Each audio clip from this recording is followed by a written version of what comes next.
10th standard மேக்ஸில் 1.5ல் 5th some பார்க்க போகிறோம். கொஸ்டின் வாசிக்கிறேன் பாருங்கள். 5th sum, let A B C subset of N, அதாவது அது நேச்சுரல்ஸ் நம்பர் கொடுத்துருக்காங்க, and a function f A to B கொடுத்துருக்காங்க, defined by f of x 2x + 1 ஒன்றும் அண்டு ரெண்டாவது பாயிண்ட்டு ஜி பி டு சின்னும் defined by g of x வந்து x² கொடுத்துருக்காங்க. இதில் நம்ம என்ன கண்டுபிடிக்கணும்னா ரேஞ்ச் ஆஃப் எஃப் ஆஃப் ஜியும் ஜி ஆஃப் எஃப்பும் கண்டுபிடிக்க சொல்லியிருக்காங்க. அவ்வளோதான். ஃபஸ்ட் சொல்யூஷன் போவோம். சொல்யூஷன்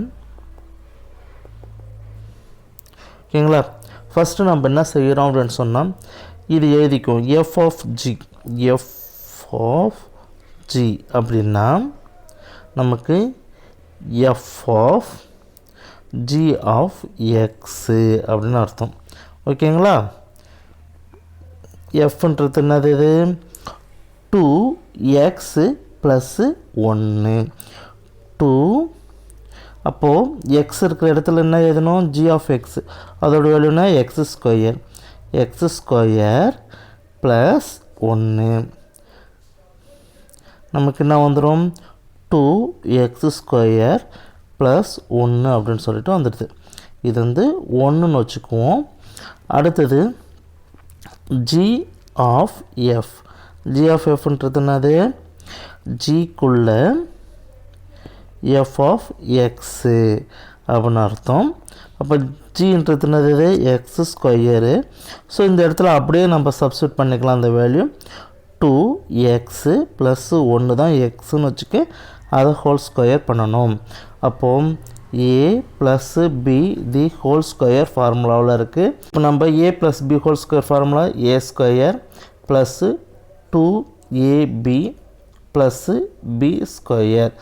அதில் அப்படியே சப்ஸ்டியூட் பண்ணால் 4x² + 4x + 1 அப்படின்னு சொல்லிட்டு வந்துடும்.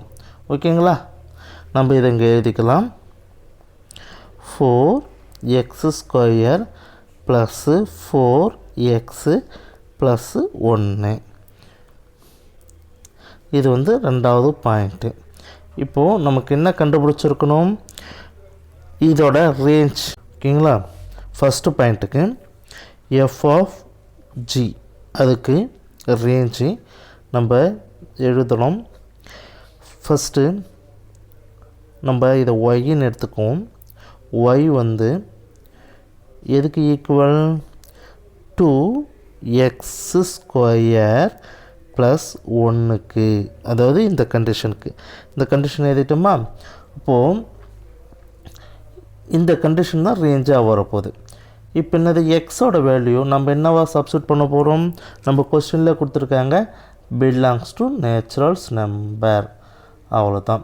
இப்போது இதில் நம்ம சப்ஸ்டியூட் பண்ணி ஆன்சர் எழுதுறதை விட நம்ம இதை மாதிரி இந்த கண்டிஷன் போட்டால் நமக்கு ரேஞ்ச் வந்துடும் அப்படின்னு சொல்லிட்டு எழுதியிருந்தாவே போதும். ஓகேங்களா. நெக்ஸ்ட்டு ஜி ஆஃப் எஃப் நான் அதையும் ஒய்ன்னு எடுத்துக்கிறேன்.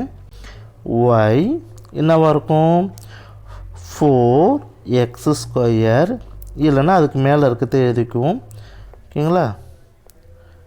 புக் ஆன்சர் பார்த்திங்கன்னா இதுக்கு மேலே இருக்கிறதே இருக்குது. ஓகேவா. 2x + 1 தி ஹோல் ஸ்கொயர் அப்படின்னு எழுதிக்கலாம்.